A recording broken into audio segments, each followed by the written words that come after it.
أعوذ بالله من الشيطان الرجيم بسم الله الرحمن الرحيم يا أيها الذين آمنوا إذا لقيتم فئة فاثبتوا واذكروا الله كثيرا لعلكم تفلحون وأطيعوا الله ورسوله ولا تنازعوا فتفشلوا وتذهب ريحكم واصبروا إن الله مع الصابرين.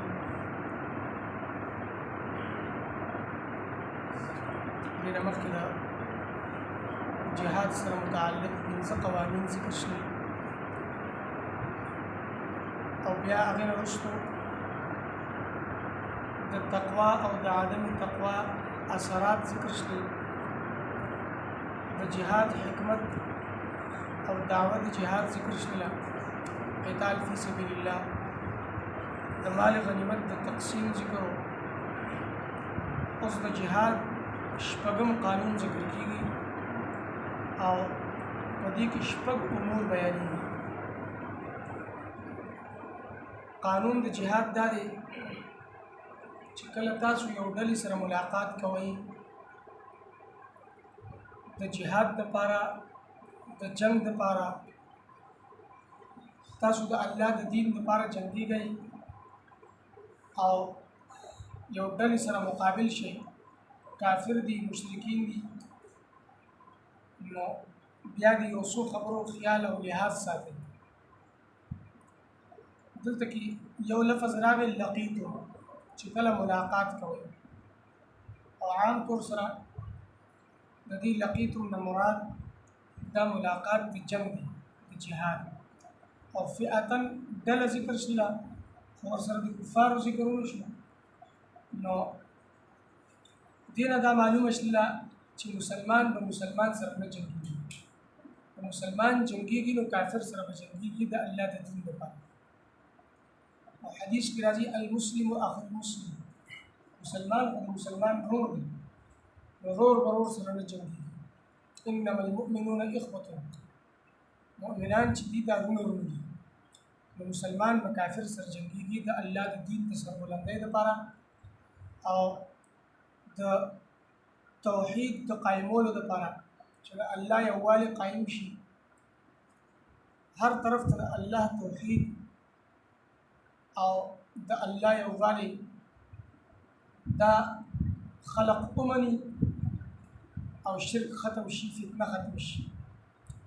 کله چې تاسو ملاقات کوئ یو ډلې سره، نو ملاقات د جهاد دی، د جنگ، او ډلې نه مراد کافر دي، نو بیا د یو څو خبرو خیال ساتئ.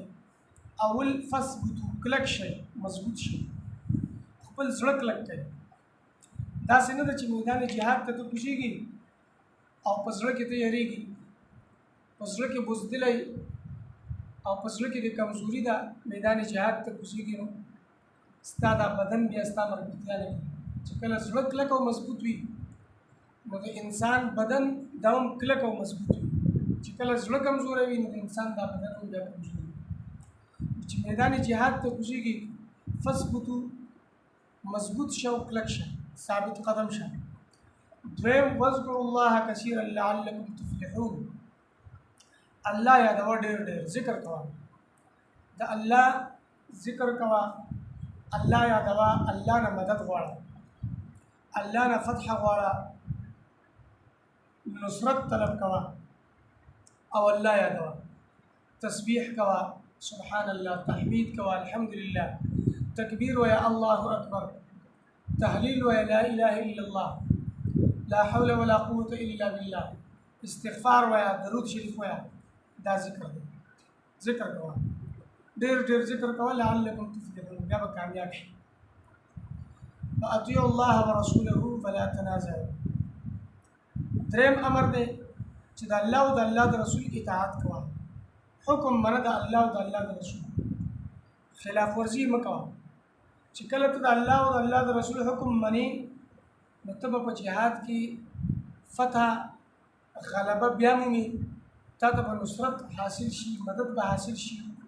او که د الله او د الله رسول اطاعت نه کوي نو ته به ناکام شي، تا ته به شکست ملو شي او د الله د مدد نه د الله د نصرت نه به محروم پاتې شي.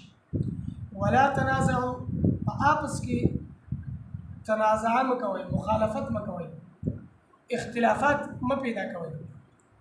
لکه په یو خبرې باندې کلک شئ، په یو رای باندې، په یو مشورې باندې بیا مضبوط شئ. داسې مه کوئ چې یو کس دی وایي زما دا رای ومنئ، بل دی وایي زما دا رای ومنئ، په ځان کې اختلافات پیدا شي. چې اختلافات پیدا شي نو زړونه به یو بل ته بد شي. چې کله زړونه یو بل ته بد شي نو بیا به تاسو په جرأت سره نه جنګېږئ، په محنت سره به نه جنګېږئ، نو تاسو ته به شکست ملو شي. نو خپل په منځ کې به اختلافات نه پیدا کړئ. که اختلافات پیدا کړل فتفشلو، تاسو به بزدله شئ، زړه کې به یره پیدا شي، بزدلي به پیدا شي. ځکه چې اختلافات پیدا شي، اختلافات چې پیدا شي نو بیا د یو بل مرسته به نه کوئ، یو بل مدد به نه کوئ، نو په دې وجه باندې به تاسو کې بزدلي پیدا شي. وتذهب ریحکم، او ستاسو دبدبه به ختمه شي. کافرو باندې چې تاسو کوم حکومت کوئ، کافرو باندې چې تاسو ته کوم امارت حاصل وي نو هغه به ختم شي.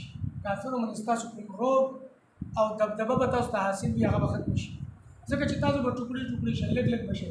چې لږ لږ شللی نو یو ډلې سره یو ټوکړي سره چې کافر جنګېږي دا نور به ملګرتیا نه کوي، مرسته به نه کوي، نو کافر ته به زړه میلاو شي، ستاسو هغه روب به ختم شي، دبدبه به ختم شي. او چې کله تاسو یو یې، کلک یې، مضبوط یې، نو اختلافات نه وي ستاسو په آپس کې، نو کافر به تاسو ویجوي، کافر به ستاسو مقابلې ته نشي راتلی. ځکه چې کافر د یو مقابلې راځي نو بل به د هغه خپل ملګري دفاع کوي، کافر سره به مخالفت کوي او کافر سره به جنګېږي. نو کافرانو باندې به دبدبه وي، روب به وي، خوف او یره به وي، نو هغه مقابله نشي کولی. پنځم امر دی وصبرو، صبر به کوئ. ځکه چې جهاد دا یو مشقت والا عمل دی او دا یو ګران عمل دی. اعمال صالحو کې یو ګران عمل دی چې انسان خپل جان پیش کوي، خپل مال یې اخیستی دی، توره یې اخیستې ده، سورلي یې اخیستې ده، میدان جهاد ته کوز شو، د ده د زندګۍ او د ده د مرګ هېڅ پته نه لګي. کیدای شي چې دی اوس شهید شي او دی د دنیا نه رخصت شي، نو بیبي به یې پاتې شي، بچي به یې پاتې شي، لواحقین به یې پاتې شي، رشتهداران به یې پاتې شي، کور به یې پاتې شي، د دې پروا نه کوي. زخمونه به ورته ورسي، تکلیف به ورسي، د دې پروا نه کوي. نو چې کله میدان جهاد ته کوزېږي صبر وکړئ، تکالیف به راځي، مصایب به راځي، د کور نه تلل میدان جهاد ته او د ملګرو نه رشتهدارانو نه رخصتېدل میدان جهاد ته کوزېدل دا یو ګران کار دی. په دې وخت کې به صبر کوئ. ان الله مع الصابرین. چې کله صبر کوئ نو بیا به د الله معیت تاسو سره، د الله امداد به تاسو سره. چې صبر دې وکړو د الله مدد به تاسو سره، الله به ستاسو امداد کوي. ولا تکونوا کالذین خرجوا. شپږم امر چې کله د جهاد دپاره ځي نو فخر به نه کوي، ریا او دکلاوه به نه کوي. لکه څنګه چې مکې والا وکړې وه، ابو جهل او د هغه لښکر چې فخر یې کوو، غرور یې کوو، تکبر سره ووتلل، خلقو ته یې ښودنه کوله، ریا او دکلاوه یې کوله او خلک د الله د دین نه منې کول، هغه ذلیل او رسوا شي. چې ته هم د ریا دپاره ځي، د دکلاوي دپاره ځي، تکبر کوي او ځان خلقو ته بهادر بهادر کوي، نو دا به د ثواب په ځای باندې الټه د عذاب سبب جوړ شي او د فتح او نصرت په ځای باندې به الټه د شکست سبب جوړ شي. غلبه به حاصل نه شي بلکې مغلوب به شي. چې د دې شپږو اوامرو لحاظ او خیال ساتي مجاهد او د الله په لاره کې جنګېږي، نو د سره د الله مرسته وي، د سره د الله امداد وي او الله رب العزت ضرور د مدد کوي. او په موجوده زمانه موجوده دور کې د افغانستان مجاهدین چې هغې دغه اوامر خپل کړ دي او دا صفات په هغو کې شته دي. په ابتدایي زمانه د اسلام کې دا صفات په صحابو کې دا صفات، نو په جنگ بدر کې هم صحابو ته فتح حاصل وه، په جنگ احد کې هم صحابو ته فتح حاصل وه او فتح مکه هم صحابو ته حاصل وه. داسې نور غزوات په هغې کې هم صحابو ته فتح حاصل وه، تر دې چې د حضور صلی الله علیه وسلم د زمانې نه 50 کالو پورې، نیمې صدۍ پورې تقریبا صحابه په نیمې دنیا باندې حکمرانان، په نیمې دنیا باندې حکومت کول.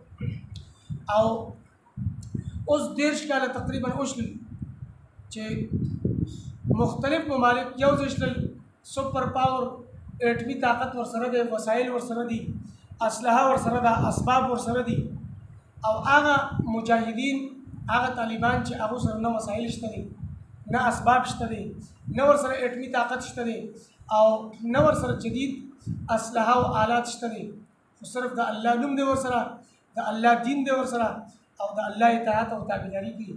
نو د هغه مجاهدینو په مخ کې 50 ملکونه هغه ټیټ شلل، ښکته شلل، او الله رب العزت هغه مجاهدینو ته فتح ورکړله، هغه الله رب العزت غالب کړل، او کفار ټول مغلوب کړل.